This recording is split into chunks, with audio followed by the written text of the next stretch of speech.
आप देख रहे हैं KGN प्राइम न्यूज। हिंदू संत आणि संप्रदाय यांची बदनामी करणाऱ्या महाराज चित्रपटावर तत्काळ बंदी घाला, निपाणी येथे निवेदनाद्वारे केंद्र सरकारकडे मागणी। भारत ही साधू संतांची भूमी आहे। संतांनी संपूर्ण विश्वामध्ये जाऊन भारतीय संस्कृती, धर्म, ज्ञान, कला, सभ्यता, सदाचार तसेच भगवत भक्ती शिकवून समाजाला आदर्श जीवन जगण्यासाठी प्रोत्साहित केले आहे।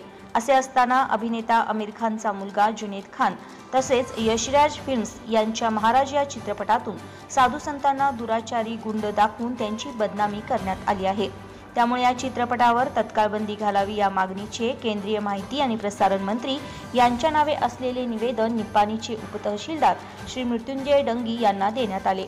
या प्रसंगी श्रीराम सेनेचे अमोल चेंडके, बजरंग दलाचे अजित पारळे, धर्मप्रेमी बबन निर्मळे, शिवप्रतिष्ठानचे राजेश आवटे, सनातन संस्थेचे सुनील वाडकर, हिंदू जनजागृती समितीचे जुगल किशोर वैष्णव आणि कार्यकर्ता धर्मप्रेमी अभिनंदन भोसले, संतोष माने, विशाल जाधव, संतोष देवडकर, आतिश चव्हाण, रणजित तोरसकर, प्रशांत घोडके, अक्षय वाघेला, प्रणव जासूद, विश्वनाथ भाट, अजित पाटील, सनी शिरगुप्पे, चंद्रकांत पोळ, राजू कोपारडे, संदेश शिंदे, समर्थ पाचंगे, ओमकार बाळुंदे, प्रवीण तमन्नावर हे उपस्थित होते। केंद्रीय मंत्र्यांच्या नावे असलेल्या निवेदनात म्हटले आहे की यापूर्वीही आमिर खानच्या पीके चित्रपटात भगवान शिवांविषयी अपमानास्पद दृश्य आणि आक्षेपार्ह संवाद दाखवले होते।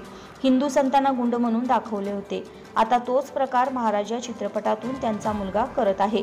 150 वर्षापूर्वी इंग्रजांच्या राजवटीतील एका घटनेवरून आज पुन्हा साधू संत आणि वल्लभ संप्रदाय यांच्याविषयी चुकीचे चित्रण उभे केले जात आहे। या चित्रपटाच्या माध्यमातून देशभर साधू संतांची आणि वल्लभ संप्रदायाची बदनामी करण्याचे षडयंत्र केले जात आहे।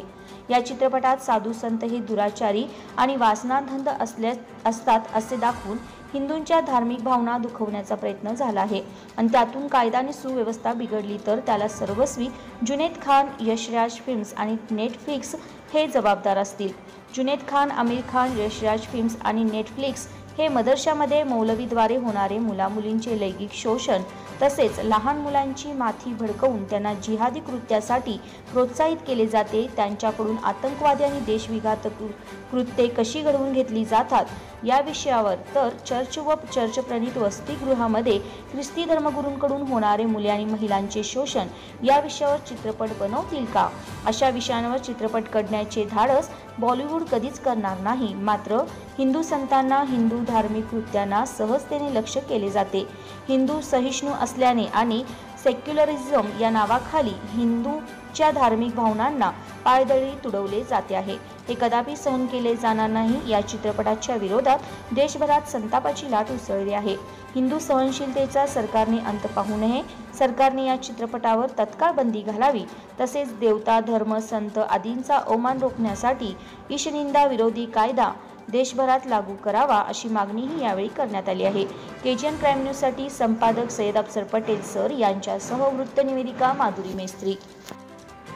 जय श्रीराम। आज आपण निपाणी येथे निवेदन देण्यासाठी सर्व हिंदू बांधव जमलेलो आहोत।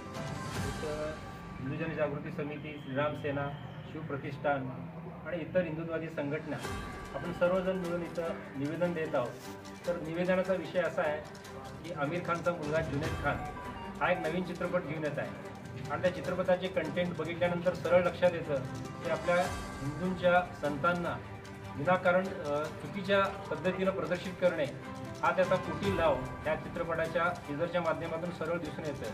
आणि 1862 सालची एक घटना आहे, त्या घटनेचा आधार घेऊन हा चित्रपट काढतोय। 1862 साली इंग्रजांचं राज्य होतं आणि त्याने आपला हिंदू धर्म नष्ट करण्यासाठी वेगवेगळ्या पद्धतीने कुटील डाव रचले होते आणि अभियोग रचले होते। त्याचा आधार घेऊन हा चित्रपट काढतो। याच्यावरून त्याची विचारसरणी कोणत्या पद्धतीने आहे हे आपल्या लक्षात येतं। तर अशा प्रकारची कुटील डाव मोडीत काढण्यासाठी आणि अशा प्रकारचे चित्रपट प्रदर्शित होऊ नये यासाठी आपण सर्वांनी ते निवेदन दिलेलं आहे। आणि तरी तो चित्रपट जर प्रदर्शित झाला तर होणाऱ्या परिणामांना हे जबाबदार असतील असं आपण या यातून सांगतो आणि यासाठी आपण निवेदन देण्यासाठी जमलेलो आहोत। जय श्रीराम। जय श्रीराम। जय श्रीराम। हर हर महादेव।